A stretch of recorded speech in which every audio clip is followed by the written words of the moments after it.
الفاتحة. بسم الله الرحمن الرحيم.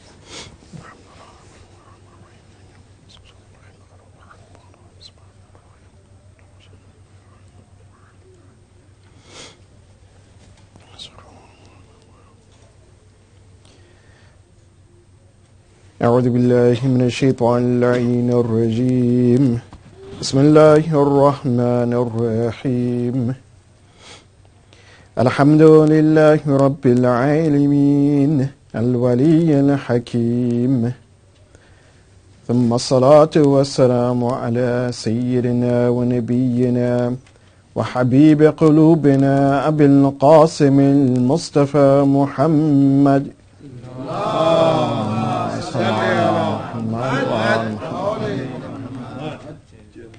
وعلى آله الطيبين الطاهرين المعصومين، لا سيما بقية الله في الأرضين، أرواحنا له فداء.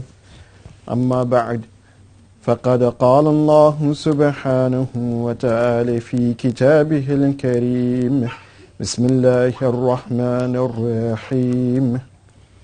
أفحكم الجاهلية يبغون ومن أحسن من الله حكما لقوم يوقنون. صدق الله العلي العظيم. اللهم صل على محمد. السلام عليكم ورحمة الله وبركاته. And continue our discussion about a society, or the society which lives in Jahiliyyah, or people who live in Jahiliyyah, a state of unenlightenment. We come to the third trait or characteristics of that society, or the atmosphere that's prevalent in such a situation. And this third trait is that the society, it encourages debauchery. In Arabic, it's called fahsha wal munkar. Allah subhanahu wa ta'ala, He states that the salat, when we pray, that salat, it actually removes these things. Inna salata tanha anil fahsha'i wal munkar. So in the opposite of that, if, as we mentioned from the beginning, the first trait is that there is a move away from the principles of Tawheed. So therefore, if that is removed, and the second trait becomes prevalent, meaning that people are deviant in themselves. It is an atmosphere whereby an individual, he can sin, and there's no care that whether that individual sins. That there's no sense of responsibility that is being encouraged and instilled in people, that even if you're not among people, if you're by yourself, that you should live a righteous life. You should live a decent life. So, in that point, it brings us, or the society at that point, if it is not encouraged that people live by religious means, or live a religious life, then it leads to this point of debauchery, al-fahsha wal munkar. And the difference here is, from the previous trait which we mentioned, was the inhiraf nafsi.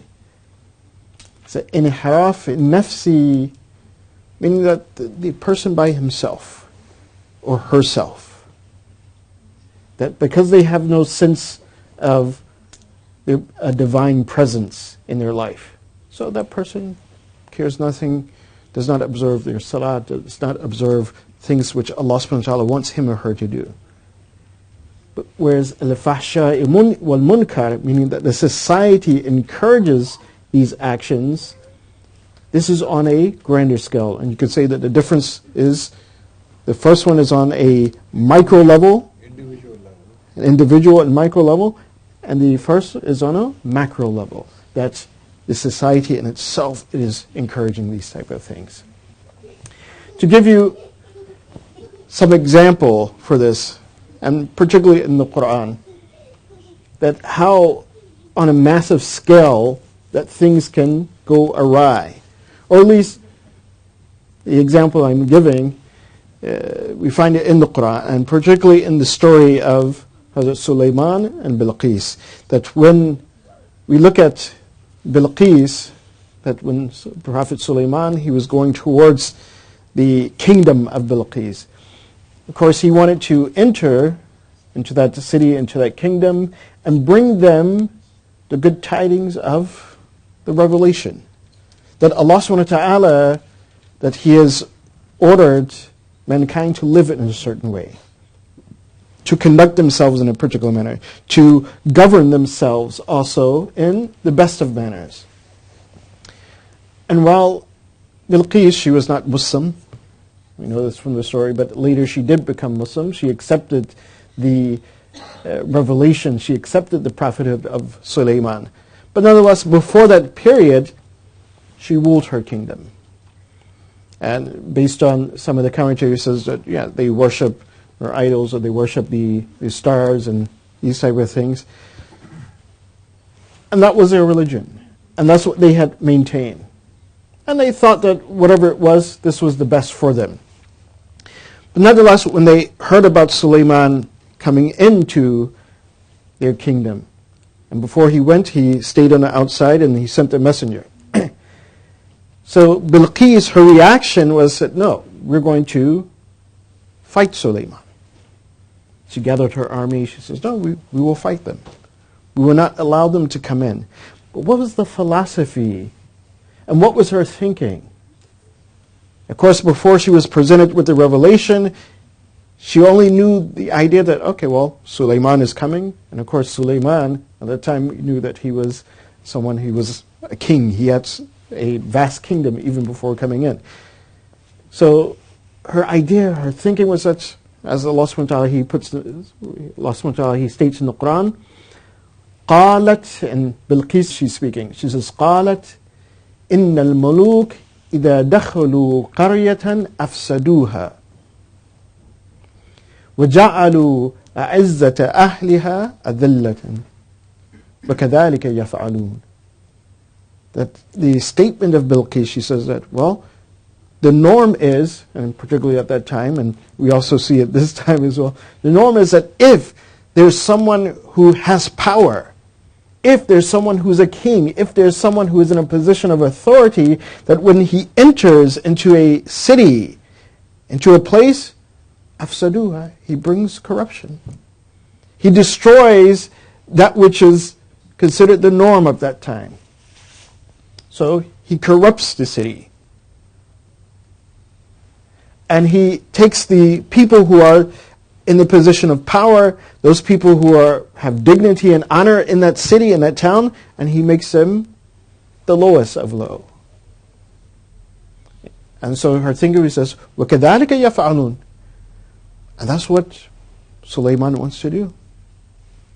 That he's a king, I'm a queen, he wants to come in and he wants to take my city and pillage my city, and then those who are in positions of power, that they will no longer have their power, they will no longer have their dignity. So this is what she was thinking. Of course, we know the story of Sulaiman, that he wanted to, again, to present this kingdom with the best way of life. To present them with the teachings from Allah subhanahu wa ta'ala. And that's what he did. And that's why Bilqis, she accepted. Of course, he had one of his followers to bring the throne out of the kingdom. Again, because the first principle was not to create war, was not to fight, was not to kill.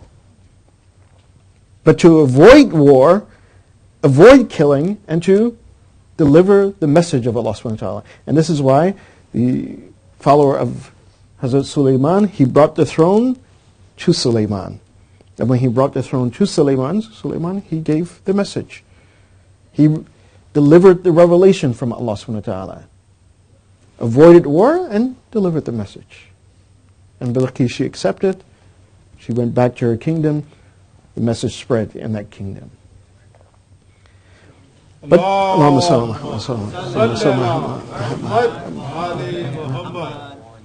But nonetheless, we want to reflect upon this point, the initial thoughts of Bilqis. That when someone is coming, and particularly they're coming in a position of power? Are they coming to bring peace? Are they coming to take control and take authority? Are they coming to, again, to remove those people who are in a position of power and authority and assume that position for themselves? So what's Bilqis thinking? And what Allah subhanahu wa ta'ala, He puts there in the Quran, so yes, this is the norm. This is what normally people do. If that person is not guided by Allah subhanahu wa ta'ala, that they come to grab power, to take authority. And we see this in the story of Karbala. Perhaps one of the best examples of this is that when Ibn Ziyad, when he was placed as governor over Kufa, that the first thing that Ibn Ziyad he did when he came into Kufa, he seized power. And how did he seize power? Again, any individual who had dignity and respect in that city, that he immediately went to remove this dignity and respect, to intimidate the people of the city, to corrupt the city. Just as Bilqis was thinking, that if anyone is coming from a position of power, afsaduha, that they bring corruption, they pillage the city. So he came in, Ibn Ziyad, he came in, and one of the first things he did, he told the people, says, well, bring your swords. And he told the women, you bring the swords of your husband and your sons, your menfolk, you bring their swords, and I will give them money for your swords. And then there were certain tribes and leaders of the tribes that he focused on. Of course, we know that one of the individuals who was arrested was Hani ibn Urwa. And then eventually murdering Hani ibn Urwa, murdering Muslim ibn Aqil. And of course, if you've read the history, or at least you've heard the history throughout the majalis of Imam Hussein, that you know that when he murdered Hani ibn Urwa and Muslim ibn Aqil, it was not just simply a simple murder, that he killed them and buried their body. It is stated that he murdered them and then he took their bodies and he hung them by the gates. And according to some narrations, their body was either burnt or scorched. And he sent this message. He says, anyone who opposes us, this will be their fate. Anyone who opposes us. So therefore, when he takes and removes the dignity of people who are respected, he intimidates people, then someone who doesn't have power, someone who doesn't have strength, then of course they're going to capitulate. They're going to they're not going to challenge such a thing. So when we say that, or at least this trait or this quality that exists within a society that is moving away from Tawheed, that is, again, it is in a state of enlightenment, these type of things are encouraged. And not simply, I'm not speaking here simply that's killing, maybe, but things which are wrong. They become, again, the norm. They become the norm.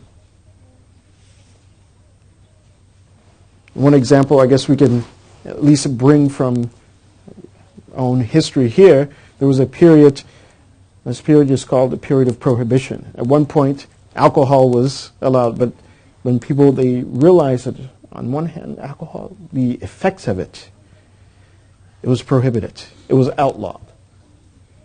But then people begin to, they begin to create alcohol, smuggle alcohol. It was a period of prohibition. But then there came a point where, even though the detriments of alcohol was understood, it became allowed. And now we have bars on every corner, even though a majority of the deaths that happen and occur, they are related to alcohol. Drunk driving, people getting in brawls and fights and shooting them, it's related to alcohol. But these traits, these sins, these things which are undesirable, reprehensible acts, they become the norm. They take place. Allah subhanahu wa ta'ala, again, just so we may understand this, that such norm, when sin becomes a norm, Allah subhanahu wa ta'ala, He states that the actions of those people who are involved in those actions, then they will be placed in the hellfire. In Surah Al-Tawbah, Allah subhanahu wa ta'ala, He points out, He says, وَالْمُنَافِقِينَ وَالْمُنَافِقَاتِ, that those who are the hypocrites among men and women, وَالْكُفَّارِ فِي نَارِ جَهَنَّمَ, that they will be in the hellfire because of their actions. وَلَعْنَهُمُ اللَّهِ, and they will be cursed and condemned by Allah subhanahu wa ta'ala, because they made their life, they created an atmosphere within their society that was an atmosphere of sin and disobedience of Allah subhanahu wa ta'ala. It was an atmosphere of jahiliyyah, of unenlightenment. And that's verse 68. In verse 69, Allah subhanahu wa ta'ala, subhanAllah, He paints this picture that why would someone do this? And what is the reasoning behind this? Allah subhanahu wa ta'ala, He states that these individuals who, and He's talking to the Arabs at the time, He says that if you look at them, these munafiqeen or munafiqat, the hypocrites among the men and women, the kuffar, those who rejected the revelation of Allah subhanahu wa ta'ala, those who rejected, again, before this final revelation of the Prophet Muhammad. Allah subhanahu wa ta'ala, He says, وَكَانُوا أَشَدُّ مِنْكُمْ قُوَّةً وَأَكْثَرَ أَوْلَادًا. He says, if you look at their lives, and you look at the history of those who have come before you, He says, they were stronger than you were. Their power was greater than your power. And their offsprings, and their children, their families were much larger than your families. SubhanAllah, we must really reflect and ponder upon what Allah subhanahu wa ta'ala He's saying here. That when we look at the past, when we examine the past, and truly we look at those nations who came before us, and Allah subhanahu wa ta'ala, He always says, several times in the Quran, He says, Siru fil ard, that go and journey in the earth, and look at the signs of those people and those nations that have come before you. That how great these nations were. What type of power this nation had. But now, where are they? What has happened to them? And Allah, He wants us to compare. He says, compare. Compare yourselves to them. And what you will see is that they had more power than you. We think that, oh, well, my phone is powered by, 4G network, and 4G network is nothing compared to what they had. Yeah, of course, we have this technology. They may not have had that technology exactly as we have it, but they had things which were at the standard of their time. That was at the peak of their time. Yet even with our 4G network and what have we, the fastest computers we have, whatever these things are, we still are baffled and cannot figure out how, for example, in Egypt, these pyramids were constructed. Moreover, even till today, now these pyramids were constructed thousands of years ago. Even till today, a person cannot go into the pyramid and come out by themselves, unless they are guided. You can only walk those paths that people know that, okay, well, it's safe to go here, if you go inside, and you can come out. That if we were so advanced, then we would be able to figure this out. It would be like child's play. Oh, well, we know every aspect and every dimension of this pyramid. But even up to today, something that was built thousands of years ago, we still cannot figure out, first of all, how did they build this? Surely they didn't have the technology we had. They didn't have cranes that, okay, someone is sitting behind the cranes. They didn't have these things. They didn't have the architectural sketchboard that we have and all the comforts of sitting and, no, they didn't have this. But yet they built something that is amazing. Something that even with all of our technology and all of our advancements, very rarely do we build a building that lasts as long as the pyramids. After a couple of hundred years, our structures and our buildings begin to crumble. The foundation begins to fall beneath it. But these structures have been standing for thousands of years. Or like the Mayan and Inca pyramids in Mexico. For thousands of years, they're standing. And likewise, you cannot go in them and find your way around or figure out, your navigation system will not work. So Allah subhanahu wa ta'ala, He says, look at those nations. And you will see, if you're really honest with yourselves, you will see أَشَدَّ مِنْكُمْ قُوَّةً, that they had greater strength than you. And they had more children. وَأَوْلَادُهُمْ أَكْثَرَ أَوْلَادًا. And why does Allah subhanahu wa ta'ala, He point out this? أَكْثَرُ أَوْلَادًا. Because, again, in the Arabian Peninsula, people, they took pride in their tribes and their clans. And as we also pointed out, that one of the dynamics or dimensions of al-Jahiliyyah, a period of unenlightenment, that people, they rely upon this idea of asabiyya, or prejudice, or group solidarity, as we mentioned. That we will stick together. Well, my family, as long as my family is there, then we will be in power. So if I'm in power, who am I going to rely on to help me maintain power? My family. As we say, blood is thicker than water. So if I'm in power, and I need someone to do the work that I want them to do, to be ruthless, to, at all costs, to maintain this power, who is going to help me more than those individuals who are my family? And Allah says, He says, and if you look and examine, and at that time, during the time of Rasulullah, it was nothing for a person or the head of a tribe to have 24 children. Sons, daughter, 24, 34. We read some of the history of Ahlul Bayt, alayhim afdhalu salatu wasalam, and we see that, some of our imams, they had 24 children, 13, 20, 23. This was the norm at that time. But Allah subhanahu wa ta'ala, He's saying, He says, even before you, He says, if you look, He says, they had more children than you. Their clans were bigger. So in other words, they had a structure to maintain power which was greater than your structure to maintain power. And then if we look at ourselves today, that again, on the average, how many children do we have? We have 2, 3, maybe 5. Yeah. At one point, 5 was like, oh, okay, yeah, you have a decent sized family. But now it's like, 2, 3. Actually, in my father's time, they had more. My father, he grew up on a farm. He was one of 14. His brother has 15.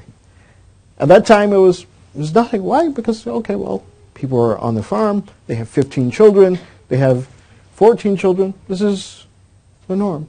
But as time goes on, we see that, we'll cut back. We'll cut that 15 by, 1/3, and we'll have 5 children. Now that is even being cut by 1/3. We'll have only 2, or we'll have 1. So Allah subhanahu wa ta'ala, He says, if you look, that they were stronger than you. They were greater in number than you. They had everything in place to maintain that power. But what happened to them? What happened to that nation? Allah subhanahu wa ta'ala removed that power because of their disobedience. So with that in mind, Allah subhanahu wa ta'ala, He says that if you think that you have power, you have everything in place that you need in order to maintain power, to stay in the disobedience of Allah subhanahu wa ta'ala, to promote this sense of jahiliyyah or unenlightenment, Allah subhanahu wa ta'ala says, no, you do not. In verse 69 of Surah Al-Tawbah, Allah subhanahu wa ta'ala, He says, فَاسْتَمْتَعُوا بِخِلَاقِهِمْ فَاسْتَمْتَعْتُمْ بِخِلَاقِكُمْ كَمَا اسْتَمْتَعَ الَّذِينَ مِنْ قَبْلِكُمْ بِخِلَاقِهِمْ. This was the thinking of those individuals who, again, they had greater power than you. They had more wealth than you. They had more children. Their clan was greater than your clans. He says, and they took these things for granted. Of course, they are blessings from Allah subhanahu wa ta'ala, but they took it for granted. فَاسْتَمْتَعُوا بِخِلَاقِهِمْ. Istamta'a means to enjoy. They enjoyed these things, but not in the appropriate way. They enjoyed them and made use of them, not based upon enlightenment, not based upon their responsibility before Allah subhanahu wa ta'ala. And then Allah subhanahu wa ta'ala, He says, فَاسْتَمْتَعْتُمْ بِخِلَاقِكُمْ. He says, and likewise, He says, you're following in the same pattern. That you are making use, or you're using these blessings that Allah subhanahu wa ta'ala has given you, health, wealth, children, family. He says, you're using them and misusing them, and not using it in the way that Allah subhanahu wa ta'ala wants you to use it. That these have become a means and tool of al-jahiliyyah, of unenlightenment, rather than a means to gain closeness to Allah subhanahu wa ta'ala. فَحَبِطَتْ أَعْمَالُهُمْ. Allah subhanahu wa ta'ala says, and those individuals who fall into this, that their actions become meaningless. وَهُمُ الْخَاسِرُونَ. And they are those who will be the misfortunate ones. They will be misfortunate ones, they will be the losers. So we see that this atmosphere of debauchery, that again, it has become the norm. It has been made the norm, that sins or taking advantage of these blessings that Allah subhanahu wa ta'ala has given us and not using them appropriately, whether it is wealth, whether it is family, whether it is a position of power. Instead of making the norm obedience to Allah subhanahu wa ta'ala, the norm has become disobedience to Allah subhanahu wa ta'ala. The norm has become a norm of jahiliyyah. Of course, because these individuals, they base their philosophy of life upon this point. You say, well, you only live once. Because you only live once, then you have to enjoy yourself. This is the only life we have. And this is the scope. This is how far their vision goes. That, oh, because you only live once, then you have to do anything and everything to enjoy yourself. Even if it is disobeying Allah subhanahu wa ta'ala. Even if you create an atmosphere of jahiliyyah, you create an atmosphere whereby Allah subhanahu wa ta'ala is disobeyed. You only live once. Whereas the believer understands that, no, that this life is a means and a path to the next world, to another life. A life in the akhirah. But those who live by the other philosophy, no, this is the only world we have. So do anything and everything. There's no God, so you're free. And even worse than this, that often this norm is established, and some will establish this norm of jahiliyyah, of disobedience to Allah subhanahu wa ta'ala. And they will establish it, and they will say that, well, this is what God has wanted. And you have those groups who says, well, okay, yeah, we don't believe at all. And so therefore, you live once, do whatever you want. But then you have, again, on the other hand, some who may have some sense of belief. Okay, well, perhaps there's a God. Maybe, yes, I should believe. But then, again, they create an atmosphere of jahiliyyah. And they state that, well, this is what Allah has commanded us to do. And Allah subhanahu wa ta'ala, He states this in Surah An-Nur. He gives us the example. He presents to us the philosophy of this. When He states, وَإِذَا فَعَلُوا فَاحِشَةً قَالُوا وَجَدْنَا عَلَيْهَا آبَاؤُنَا. He says, there are some that when they indulge in reprehensive acts, when they indulge in debauchery, He says, they state that, well, we found our fathers doing this. In other words, it has become the norm. We found our fathers doing this. وَأَمَرَنَا بِهَا Allah. وَأَمَرَنَا بِهِ Allah. And Allah has commanded us to do this. Subhanallah. He said that, oh, well, whatever our father was doing, whatever has been set as the norm, that, again, we're only following that. And moreover, that we're following this, and Allah is commanding us to do this. Meaning that it has divine acceptance. That simply, oh, well, it's been set as norm, so why not do this? Why not continue it? Obviously, Allah is pleased with it. At least this is the thinking. Allah subhanahu wa ta'ala, He asks, do they say about Allah subhanahu wa ta'ala which they have no knowledge? But this is, again, when we examine history, that we see that, in fact, this is a trend, this is a norm. That there are some who come along and they say that, well, we found our fathers doing this, our fathers' fathers were doing this. So obviously, Allah subhanahu wa ta'ala, He must be okay with it. The system of Khilafah that went away from what Allah subhanahu wa ta'ala wanted. Of course, Allah subhanahu wa ta'ala, He wanted that after Rasulullah, that Amir al-Mu'mineen, Ali ibn Abi Talib alayhi afdal salatu wasalam, that Imam Ali and his children, for the sake of guidance of humanity, He wanted them to be at the helm of the ummah. But once the pattern was established that they would not lead, that others will come and usurp their place, they said, well, this is the norm, this is the pattern. So obviously Allah, He wanted this. But Allah, He's saying that, are they saying and attributing to Allah subhanahu wa ta'ala something that they do not know? Out of their ignorance, out of their jahiliyyah.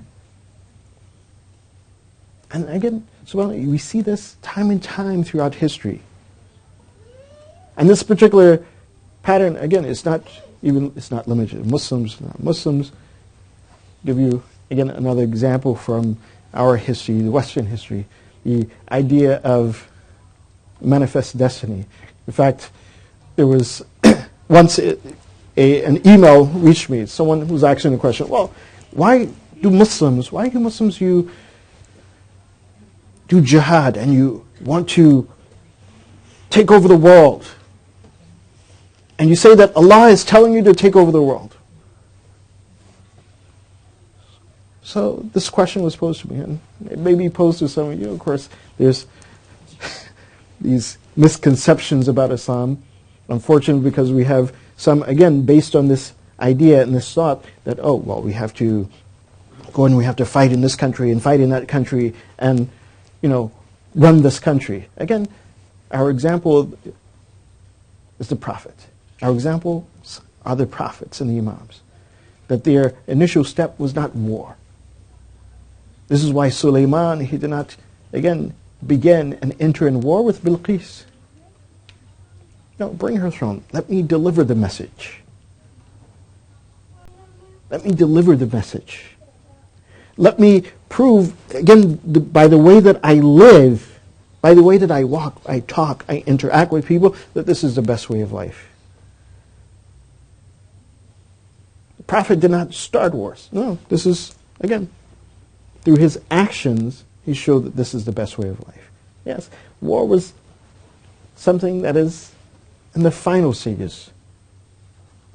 That if others are belligerent and they are attacking, why? Because, again, they understand and it becomes very clear that their way of life is not the best way of life.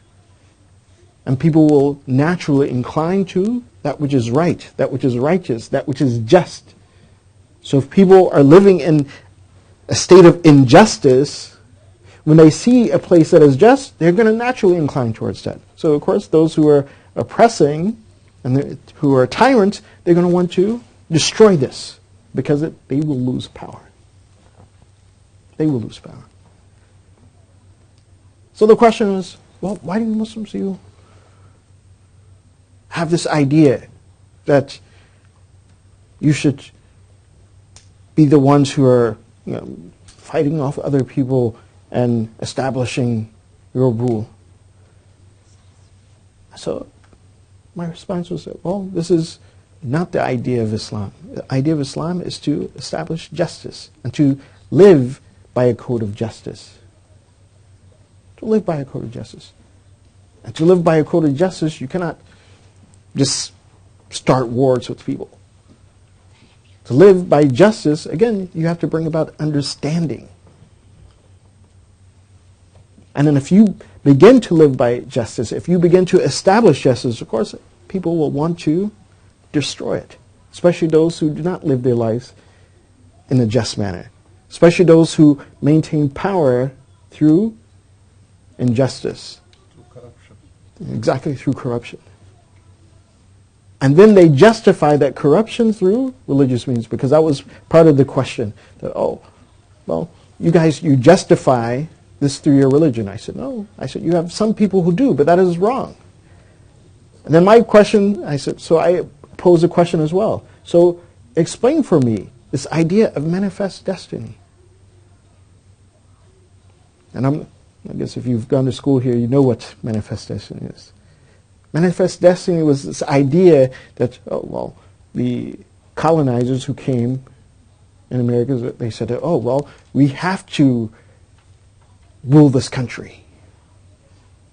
We have to govern the country, and those who are the natives of this country, we have to, again, push them out. We have to wipe them out. Why? Because they don't believe in God. Although this is not true, but they don't believe in God. So we have to give them religion. We have to give them a sense of how to live, of what righteousness is. And so religion was used as a means to justify war. It was used as a means to justify wiping out a nation of people. And this is one of the unfortunate things about the history of man. And I'm not saying this simply about Christianity. Yes, it was used in Christianity. It was used by Muslims. It was used by Jews. It was used even today. We see that in Burma, that those who are considered, they're pacifists, Buddhists, they're supposed to be pacifists, but they're using, again, their religion to kill Muslims, to exterminate them, to push them out of Burma. So Allah subhanahu wa ta'ala, He says, again, this is one of those sicknesses. This is, again, debauchery or corruption, or that leads to, or jahiliyyah, or that jahiliyyah, that state of unenlightenment leads to this type of action. That one, again, spreads corruption in the society, or makes that society conducive for corruption on a mass scale, and considers it that, oh, well, this is a divine principle, a divine law. We found our fathers doing this, so we must do this. We must carry this. We must maintain this. But Allah subhanahu wa ta'ala says, what are they saying about Allah? Why are they lying? And this is, again, one of the best points we should understand this, especially for our youth, that when you're questioned, and you will be questioned at times, that, oh, well, why is Islam in this manner? Islam is not about war. Islam is about bringing justice. Divine justice. Exactly, divine justice. But divine justice, and that divine justice is based upon understanding. Ilm, hikmah, wisdom. Not based upon al-jahiliyyah, an enlightenment. Not understanding. No, you bring understanding to people, and people will naturally incline towards what is right and what is just. Salawat.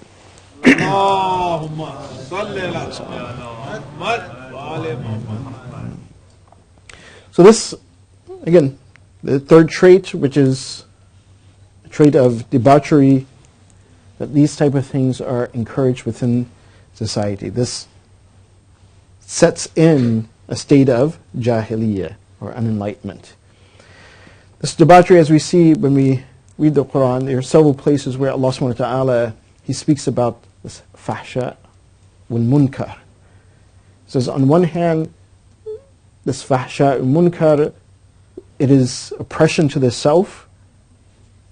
That وَإِذَا فَعَلُوا فَاحِشَةً أَوْ ظَلَمُوا أَنفُسَهُمْ. In other words, he's equating this reprehensive acts, especially within a society. He says,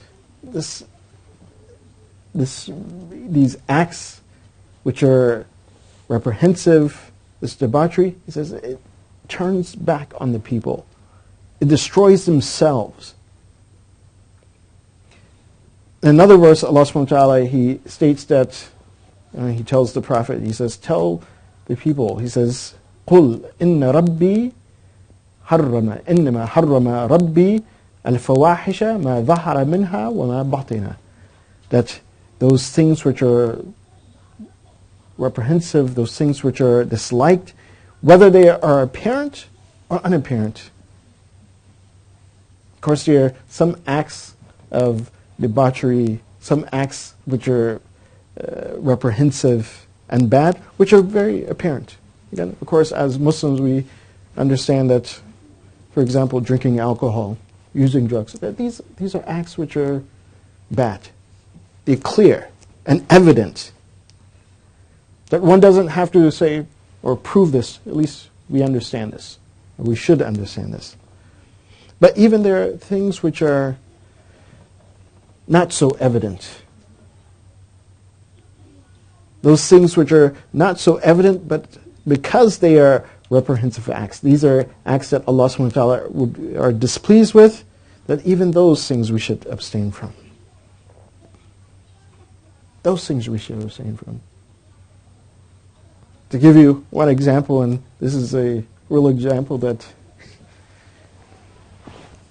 I was asked, so one person asked, he says, well, Maulana, I live in this particular city, and in order for me to get halal meat, in order to eat meat which has been prepared properly, according to Islamic law, I have to drive 2 hours.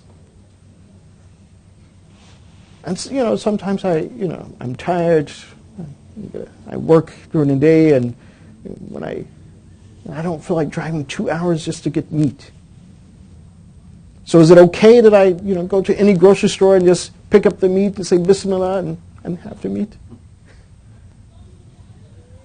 Yes. He says, what? Yes, it's a question. And it has been asked.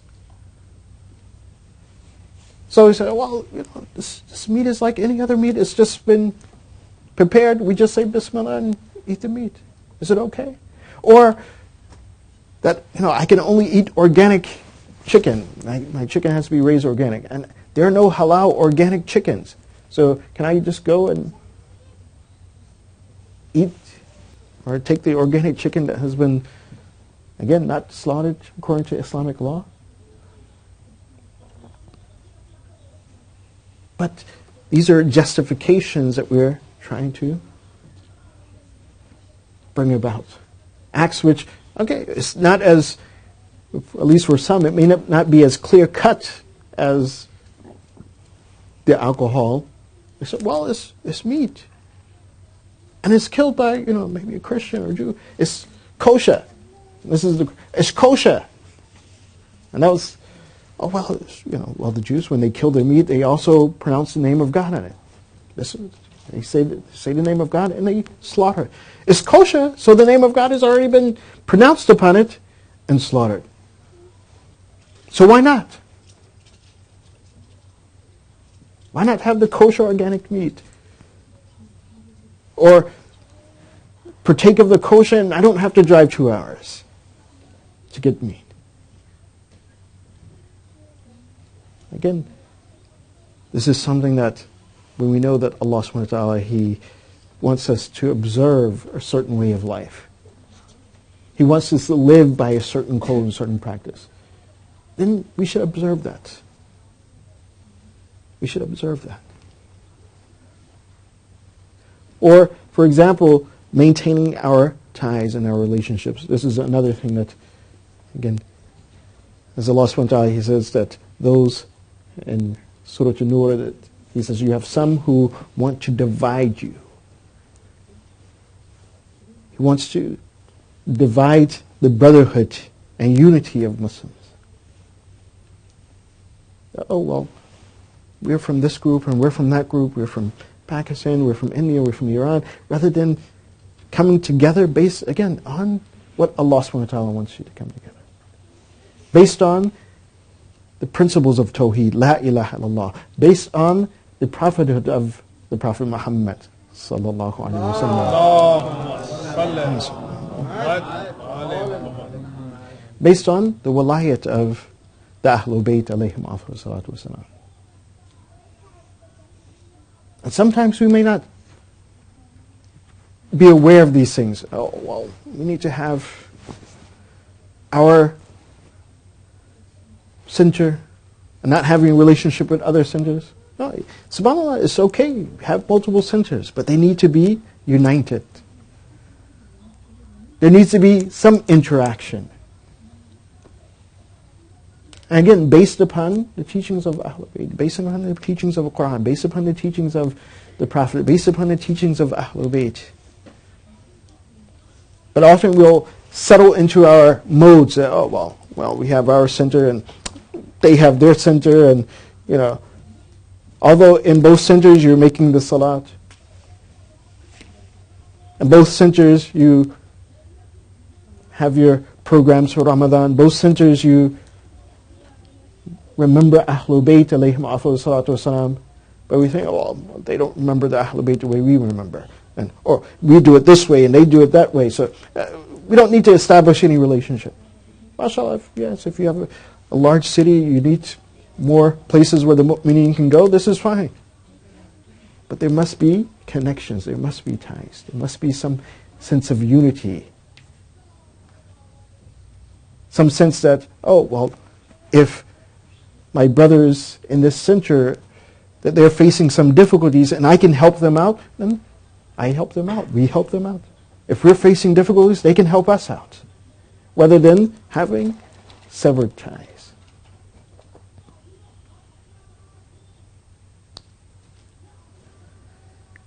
It is this unity, it is this being together as an ummah, based on the principles of La ilaha illallah Muhammadur Rasulullah.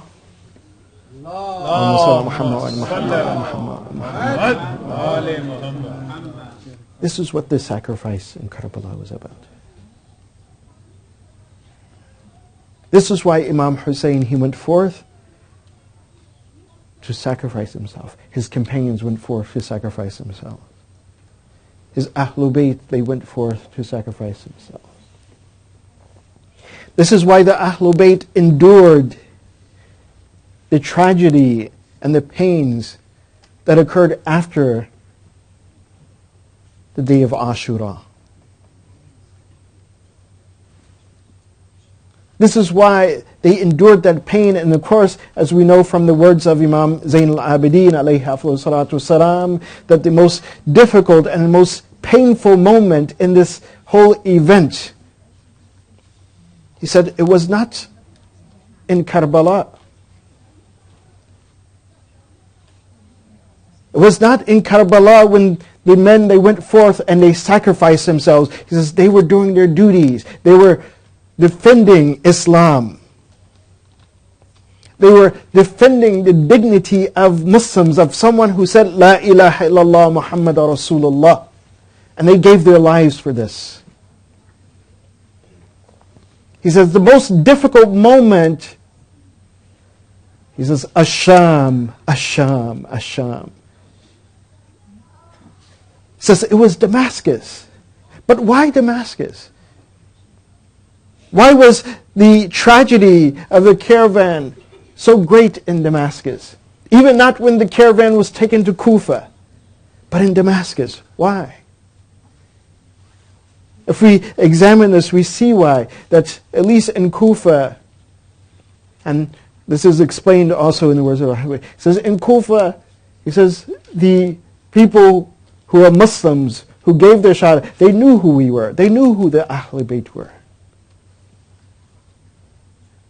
They knew us. Even in Kufa, they had seen us from before.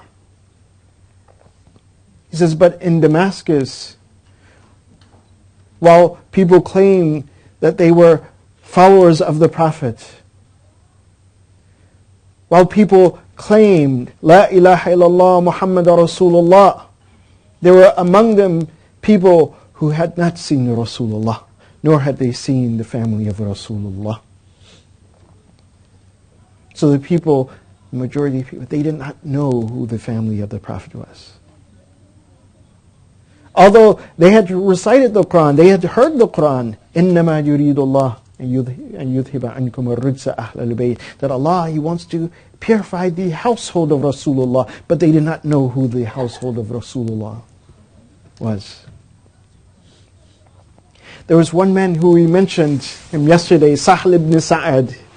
This man, he was in Medina. He had seen Rasulullah. And in fact, he was passing through Damascus at that time, and he was on his way to Bayt al-Maqdis, just to visit the Dome of the Rock, to visit Palestine.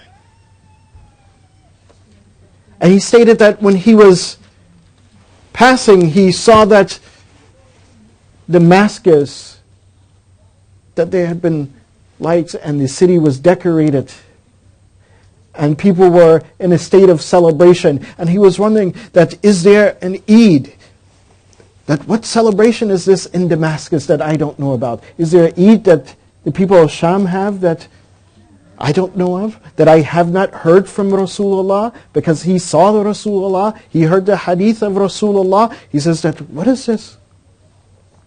So while people were celebrating, he also noticed that there were some people who looked as if they were confused, that they were talking among themselves. So he went to them and he says, Alaka Eidun fi Sham? He says, is there a day of celebration in Sham that I don't know about? And they looked to this man and they said that, you seem that you are a stranger around here, that you don't know what has happened. And Sahl ibn Sa'ad, he says, Ana Sahl ibn Sa'ad. Ana Sahl ibn Sa'ad. Mimman ra'a Rasulullah. He says, I'm from Medina. I'm someone who saw Rasulullah. And when they heard this, they said to Sahl ibn Sa'ad, Ya Sahal, O Sahal, ma a'ajabaka anna as-samaa'a tamtur dama. He says, does it not surprise you, Sahal, that today that the sky is not raining blood and that the earth is not engulfing the people? And he actually says, why are you saying this? That why are you giving me this news that what has happened? And then they pointed towards the gates that the caravan of Ahlul Bayt was coming in. It says, وَهَذَا رَأَسُ الْحُسَيْنِ. He says, here, do you not see that this is the head of Hussein? This is while most of the people of Sham, they were calling the captives that they were Khariji, that they were foreigners. But this one person who spoke with Sahl, he at least knew that here is the head of Hussein. And then Sahl ibn Ziyad, he says that when I was seeing this, he says, I went forth and listened to the words of Sahl ibn Sa'ad. He says, بينما أنظر إلى رأس أشبه الناس برسول الله. He says, I was looking, and as I was looking at the heads being brought into Damascus, I saw a face. That face was more close. It looked like the face of Rasulullah. But whose face did Sahl ibn Sa'ad see? According to some narrations, it says that Imam Hussein, he looked like Rasulullah. Or was it the son of Imam Hussein, Ali al-Akbar, who Imam Hussein himself, he says that whenever he desired to look at Rasulullah, whenever he desired to speak with Rasulullah, he would look to his son Ali al-Akbar, or he would talk to his son Ali al-Akbar.